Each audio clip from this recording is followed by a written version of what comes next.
सभी स्टूडेंटों को मेरा नमस्कार। जैसा कि बोर्ड पर आपको दिख रहा है, अपनी पोषण और स्वास्थ्य से संबंधित 2 नंबर यूनिट है किशोरावस्था में पोषण। अब किशोरावस्था के अंदर, बाल्यावस्था के अंदर, शैशवावस्था में और गर्भावस्था के अंदर पोषण से संबंधित अलग अलग प्रकार की आवश्यकताएं होती हैं। उन्हीं में से आज का अपना टॉपिक है किशोरावस्था में पोषण। तो पहले तो अपने को समझना पड़ेगा कि किशोरावस्था क्या चीज होती है। 13 वर्ष की उम्र से लेकर के 21 वर्ष की उम्र का जो भी बालक या बालिका है वो किशोरावस्था में कहलाता है। किशोरावस्था वह अवस्था होती है जो बाल्यावस्था को युवावस्था से या प्रौढ़ अवस्था से जोड़ने का काम करती है, वह किशोरावस्था होती है।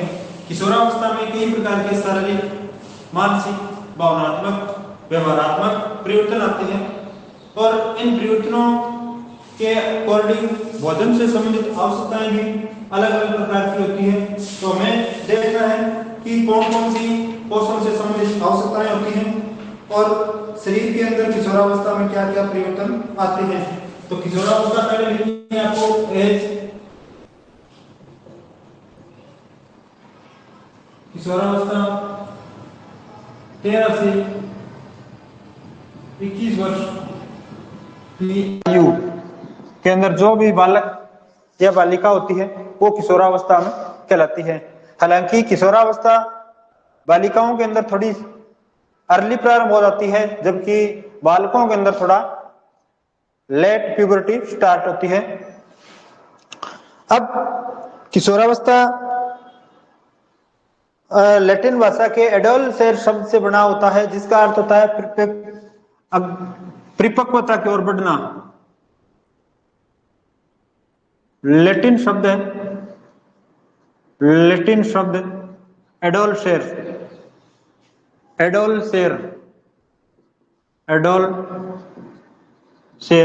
इसका शाब्दिक है अर्थ है परिपक्वता की ओर अग्रसर, अग्रसर या बढ़ना, परिपक्वता की ओर बढ़ना। अब अलग अलग वैज्ञानिक किशोरावस्था को अलग अलग प्रकार से मानते हैं। किशोरावस्था लड़कों में 13 से 14 वर्ष।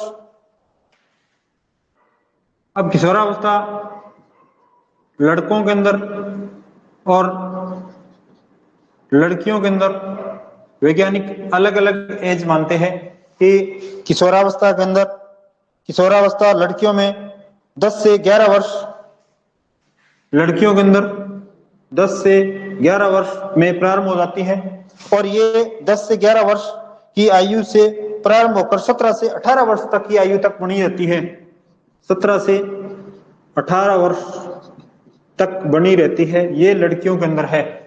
जबकि लड़कों के अंदर किशोरावस्था होती है, लड़कों के अंदर किशोरावस्था 13 से 14 वर्ष, 13 से 14 वर्ष की उम्र से स्टार्टिंग होकर 21 वर्ष तक बनी रहती है।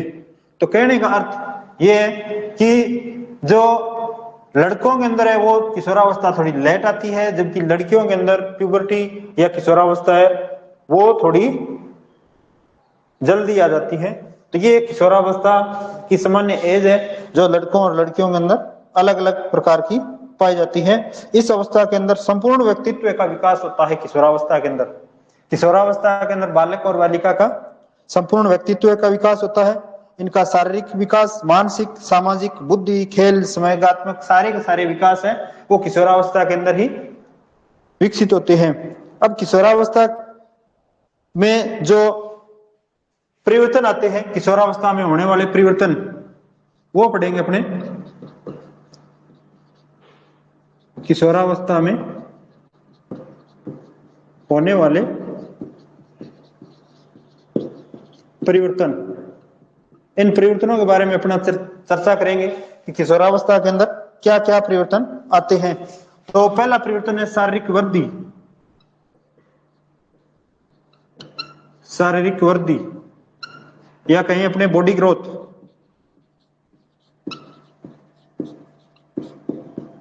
अब बॉडी ग्रोथ, शारीरिक वृद्धि, शारीरिक वृद्धि के अंदर किशोरावस्था परिवर्तनों की अवस्था है, इसके अंदर पूर्ण वृद्धि की अवस्था आती है, पूर्ण परिपक्वता की अवस्था आती है।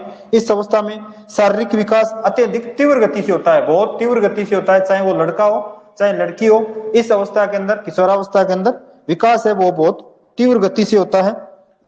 शारीरिक लंबाई के अंदर तो वृद्धि होती है, उसकी चौड़ाई के अंदर भी वृद्धि होती है, शारीरिक वृद्धि होती है, चौड़ाई के अंदर वृद्धि होती है, उसकी मांसपेशियों के अंदर वृद्धि होती है, शारीरिक वृद्धि, मांसपेशियों के अंदर वृद्धि, कोमल तंतुओं के अंदर। और कुछ स्थान ऐसे होते हैं जहां पर फैट का जमा हो जाता है, जैसे स्तनों के, फीमेल्स के अंदर या लड़कियों के अंदर स्तनों के विकास के अंदर या जांघों के अंदर जो वसा का है वहां चर्बी का जमा हो जाता है, तो ये शारीरिक वृद्धि है। इसके अलावा दूसरा जो किशोरावस्था में होने वाला परिवर्तन होता है वो परिवर्तन है शारीरिक परिवर्तन, शारीरिक परिवर्तन, शारीरिक परिवर्तन। शरीर के अंदर क्या परिवर्तन आएगा किशोरावस्था के अंदर? शारीरिक परिवर्तन क्या क्या आएगा? लंबाई की वृद्धि के साथ किशोर और किशोरियों के वजन के अंदर भी वृद्धि हो जाती है। शारीरिक परिवर्तनों के अंदर लंबाई के अंदर, इसके अलावा उनके वजन के अंदर भी शरीर की वृद्धि होती है, तो उनके अंदर वजन की भी वृद्धि होती है किशोर और किशोरियों के अंदर। अब लड़कों और लड़कियों के अंदर शारीरिक वृद्धि के अंदर या अपने कहें कि शारीरिक परिवर्तन के अंदर अलग अलग प्रकार के, जैसे किशोरों के अंदर जो प्यूबर्टी अवस्था होती है उनके अंदर जनन अंगों का विकास होने लगता है, आवाज का उनके अंदर भारीपन होने लगता है, सीने का उनका चौड़ा होना प्रारंभ हो जाता है। इसके अलावा दाढ़ी मूंछों का प्रारंभ होना, शरीर के ऊपर घने बालों का प्रारंभ हो जाना, मांसपेशियों का मजबूत और बलवान बनना। इसी प्रकार से किशोरियों के अंदर जो शारीरिक परिवर्तन है, शारीरिक परिवर्तनों के अंदर आवाज का बारीक होना, इसके अलावा शरीर का मुलायम होना या त्वचा का मुलायम होना, इसके अलावा उनके स्तन ग्रंथियों का विकास होना, मासिक धर्म का प्रारंभ होना या माहवारी का प्रारंभ होना, इसके अलावा उनकी आवाज का बारीक होना, बगल और जनन अंगों के अंदर बालों का प्रारंभ या उगना, ये सारे सारे परिवर्तन होते हैं वो किशोरियों के अंदर होते हैं। तो ये किशोर और किशोरियों के शारीरिक शरीर के अंदर परिवर्तन आते हैं। इसके अलावा उनके संज्ञानात्मक परिवर्तन और आता है, संज्ञानात्मक परिवर्तन 3 नंबर पर। संज्ञानात्मक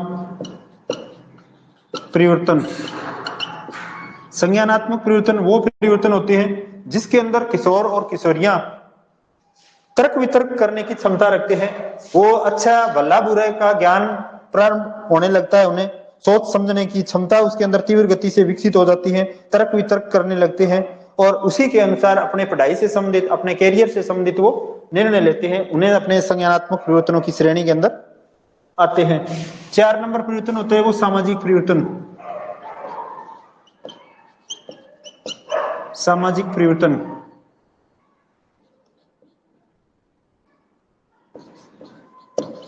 सामाजिक परिवर्तन,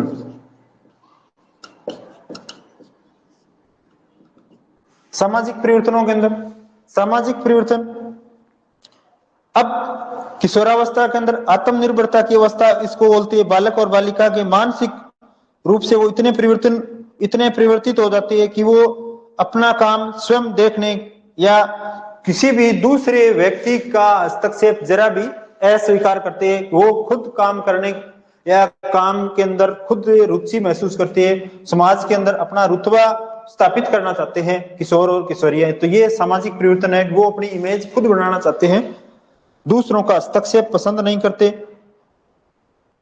इसके अलावा किशोर और किशोरियों के अंदर मुख्य रूप से ये 4 परिवर्तन अपने पढ़ने को मिलेंगे। तो ये किशोर और किशोरियों के अंदर परिवर्तन है। उसके बाद के अंदर अपने देखेंगे कि पोषण से संबंधित समस्याएं किशोर और किशोरियों के अंदर या किशोरावस्था में पोषण से संबंधित समस्याएं, किशोरावस्था में पोषण से संबंधित समस्याएं, किशोरावस्था में पोषण से संबंधित समस्याएं।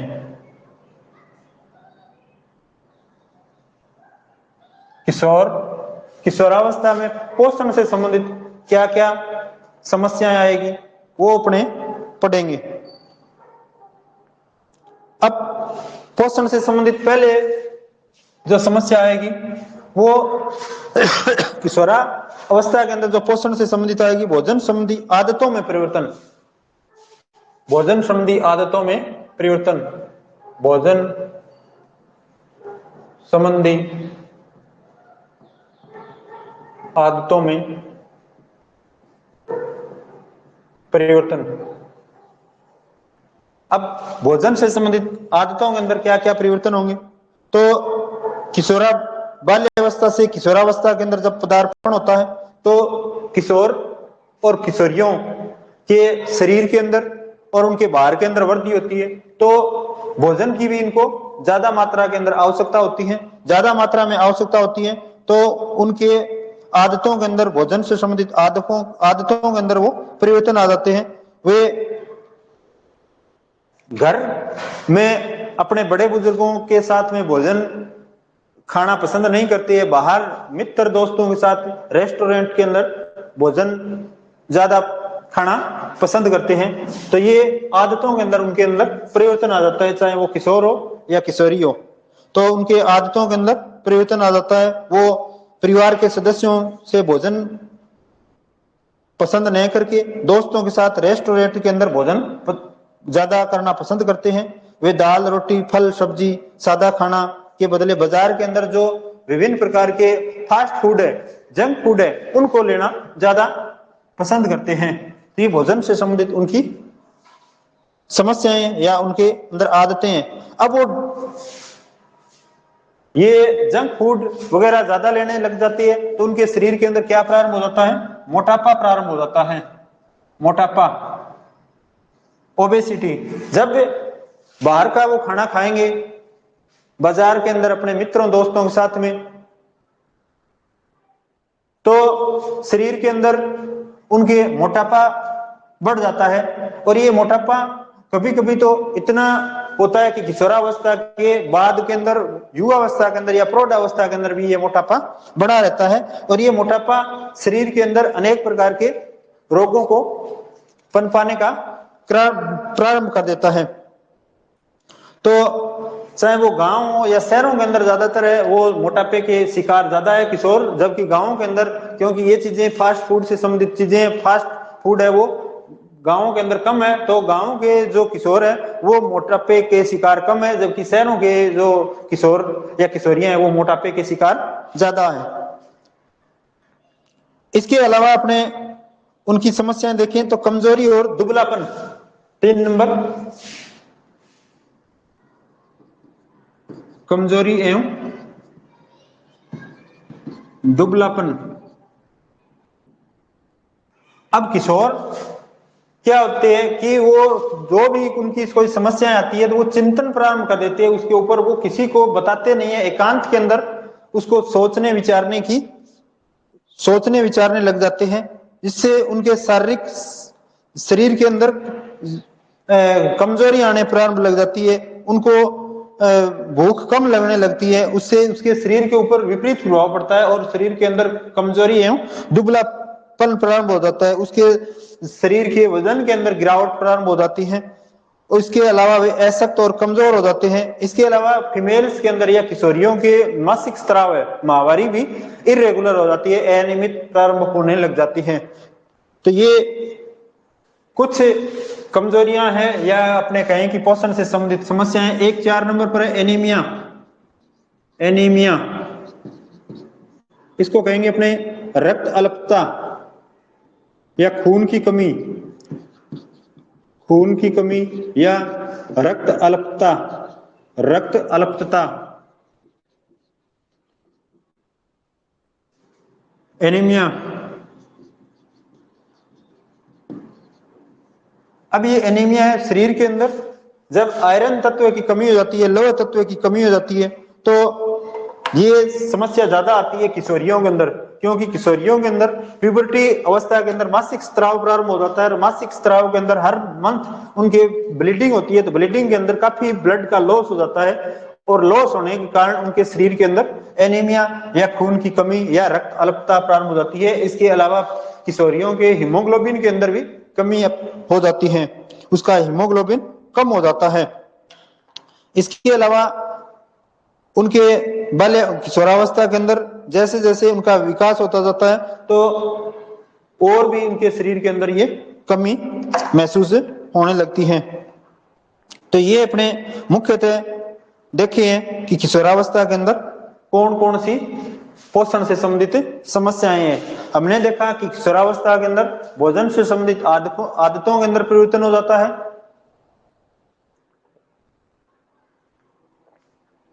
वो मित्रों के साथ में भोजन नहीं करके, ये घर के पारिवारिक सदस्यों के साथ में भोजन नहीं करके अपने मित्रों दोस्तों के साथ में बाहर का रेस्टोरेंट के अंदर या फिर फास्ट फूड वो खाना खाना पसंद करते हैं। और फास्ट फूड जब वो खाना पसंद करते हैं दोस्तों के साथ में, तो वो मोटापे के शिकार हो जाते हैं।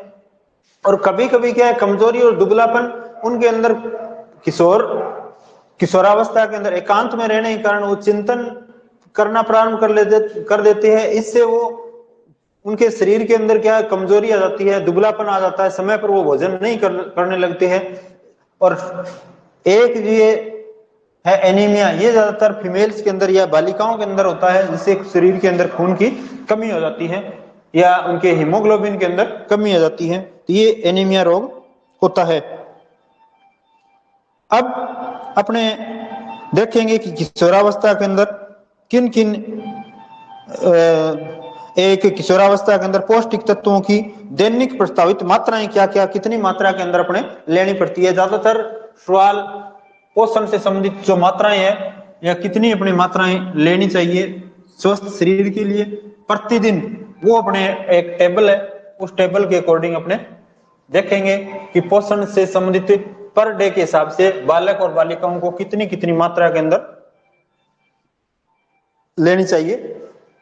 तो यहां पर पोषक तत्व के अंदर ऊर्जा, प्रोटीन, वसा, कैल्शियम,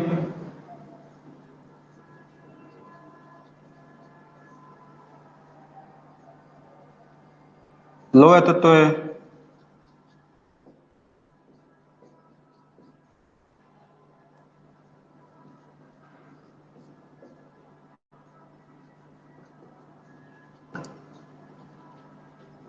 मिलीग्राम के अंदर है ये मात्रा।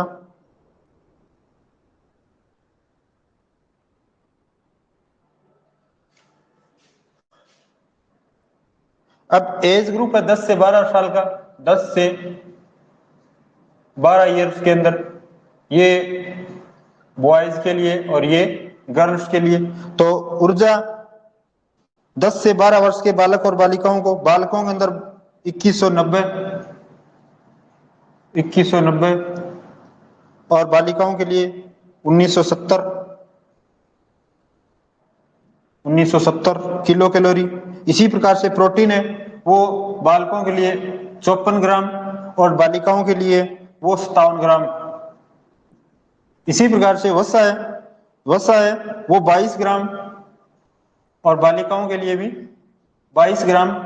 इसी प्रकार से कैल्शियम है वो 600 मिलीग्राम और बालिकाओं के लिए ये कैल्शियम 600 मिलीग्राम, जबकि बालिकाओं के लिए भी 600 मिलीग्राम। जबकि लौह तत्व होता है वो 34 और बालिकाओं के लिए 19 मिलीग्राम। तो ये 10 से 12 वर्ष के बालक और बालिकाओं के लिए।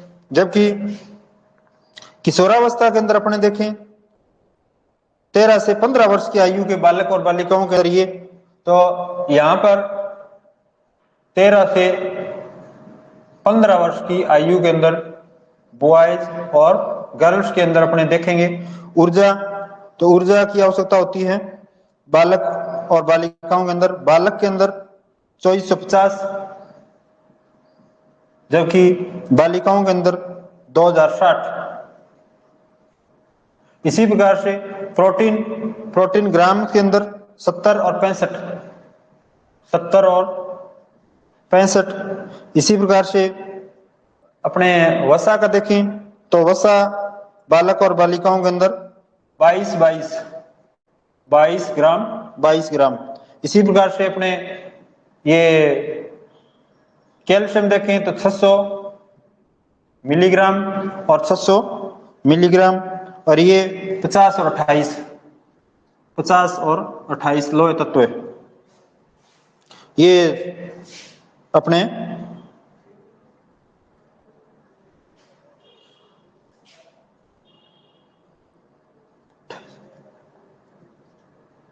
अट्ठाईस और 50, यहां पर अपने गर्ल्स है और यहां पर बॉयज है।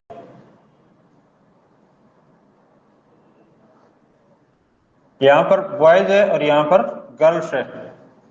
तो ये अपने अलग अलग आयु ग्रुप के अनुसार या अपने कहें कि समूह के अनुसार अलग अलग प्रकार से पोषण से संबंधित या पोषक तत्वों की इतने किलो कैलोरी ऊर्जा के अंदर, ऊर्जा, प्रोटीन, वसा, कैल्शियम और लोहे तत्व की आवश्यकता होती है किशोर और किशोरियों के अंदर।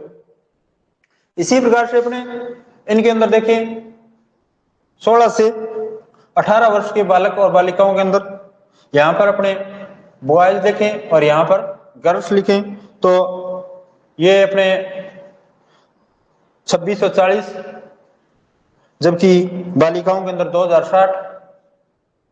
इसी प्रकार से प्रोटीन ग्राम के अंदर आवश्यकता देखें तो प्रोटीन की आवश्यकता होती है 78 और 63,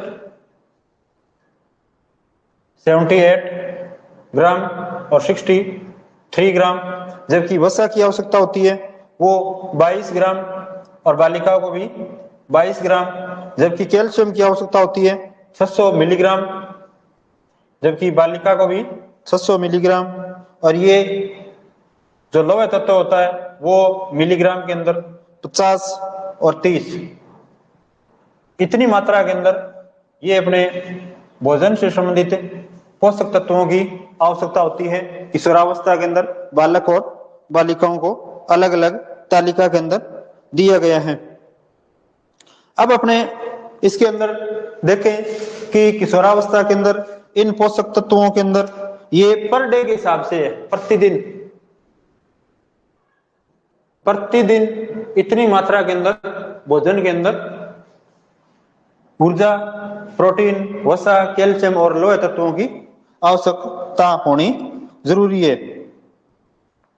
अब अपने एक टेबल और है कि जो संतुलित, इस टेबल का आप स्क्रीनशॉट ले लें।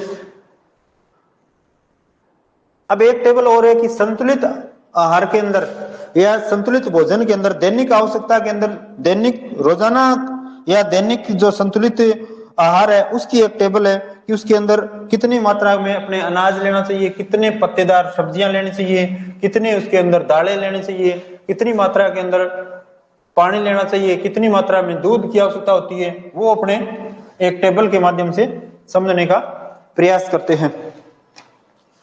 अब अपने किशोरों के लिए दैनिक संतुलित आहार, किशोरों के लिए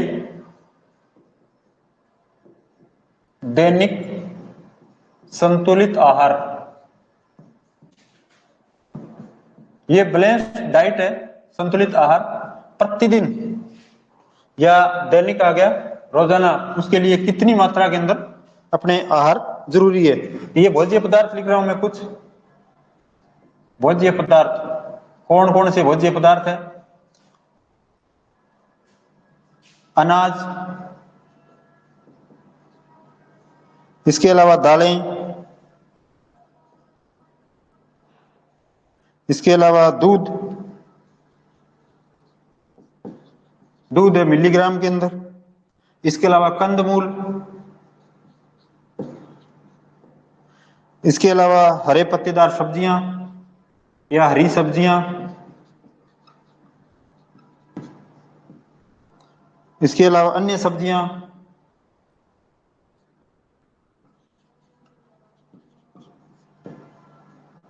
फल, शक्कर और वसा या घी तेल, घी या तेल। ये अपने देखें 1 2 3 4 5 6 7 8 9 भोज्य पदार्थ है। अब किशोरों के लिए कितनी मात्रा में, ये किशोर है और यहाँ पर किशोरी है, तो कितनी मात्रा के अंदर इसको आवश्यकता रहती है। ये संतुलित आहार बताया गया आपकी 13 से 18 वर्ष की आयु के बीच में, 13 से 18 वर्ष के किशोर और किशोरियों के लिए दैनिक संतुलित आहार का चार्ट दिया गया है। तो अनाज 420, ये ग्राम के अंदर है भी,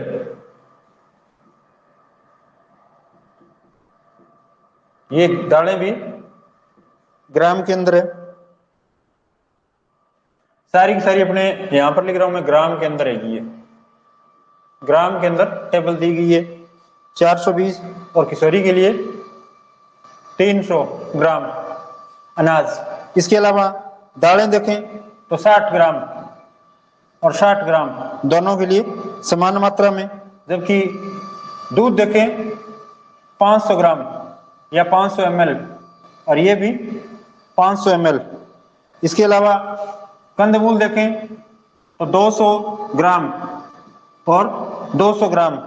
हरी सब्जियां देखें तो 100 ग्राम और 100 ग्राम। इसके अलावा अन्य सब्जियां देखें तो ये भी 100 ग्राम और ये भी 100 ग्राम। फल देखें, फल पर डे के हिसाब से प्रतिदिन 100 ग्राम लेना चाहिए। इसके अलावा शक्कर देखें तो यहाँ शक्कर बालकों के लिए 35 ग्राम और बालिकाओं के लिए 30 ग्राम शक्कर आवश्यकता होती है। और घी या दूध या तेल, ये आपकी घी या तेल या चिकनाई युक्त पदार्थ है, वो 25 ग्राम पर डे के हिसाब से लेने चाहिए। ये बालक और बालिकाओं के लिए प्रतिदिन संतुलित आहार की टेबल दी गई है, ग्राम के अंदर है। और 13 से 18 वर्ष की आयु के अंदर बताया गया है, किशोर और किशोरियों के अंदर संतुलित आहार की टेबल दी गई है। इसका आप स्क्रीनशॉट ले लें।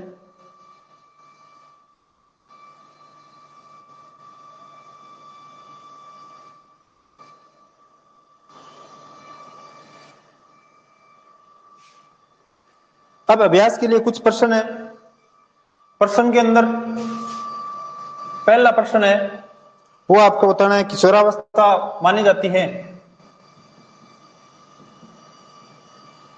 किशोरावस्था सामान्यतः मानी जाती है कितने वर्ष से कितने आयु तक, तो ये मानी जाती है 13 से 21 वर्ष की आयु किशोरावस्था के अंदर मानी जाती है। नेक्स्ट क्वेश्चन है, किशोरों के संवेग, किशोरों के संवेग होती है, वो कैसे होती है। ए में ढीले डाले संवेग होते हैं, बी के अंदर सुस्त और लंबे होते हैं,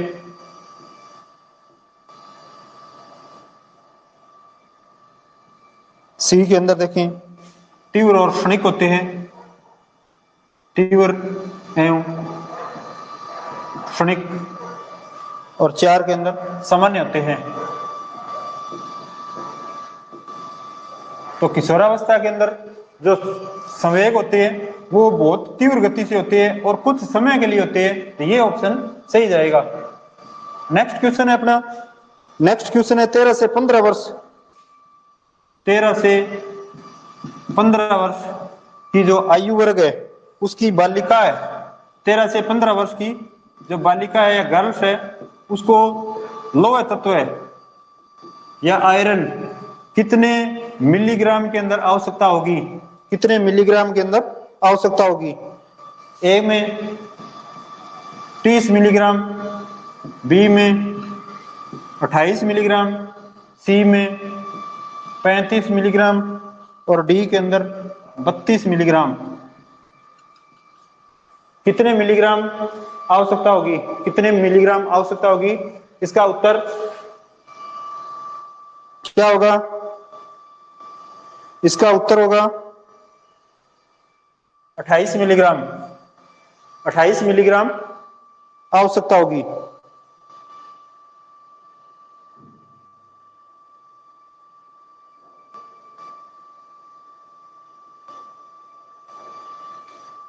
नेक्स्ट क्वेश्चन है, नेक्स्ट क्वेश्चन, किशोरावस्था के अंदर हीमोग्लोबिन या खून की कमी आती है, उस रोग को क्या कहते हैं? किशोरावस्था में रक्त अल्पता या खून की कमी, उस रोग को क्या कहते हैं? तो उस रोग का नाम है एनीमिया। क्या नाम है? एनीमिया। ये होती है किसके कारण? हीमोग्लोबिन की कमी के कारण होती है। हीमोग्लोबिन का जो लेवल है वो गिर जाता है। तो ये स्टूडेंट्स आज अपना पोषण और स्वास्थ्य के अंदर, किशोरावस्था के अंदर जो पोषण है या पोषण से संबंधित कौन कौन सी आवश्यकताएं हैं, किशोरावस्था के अंदर बालक और बालिकाओं को कितनी मात्रा के अंदर पोषण लेना जरूरी है, ये अपने चैप्टर का एक पॉइंट था, ये आज अपने कंप्लीट कर लिया है। नेक्स्ट कल अपने गर्भावस्था के अंदर महिलाओं को कितनी मात्रा के अंदर पोषक पदार्थ लेना चाहिए, कौन कौन सी सावधानी बरतनी चाहिए, वो करेंगे। तो आज के लिए इतना ही, धन्यवाद।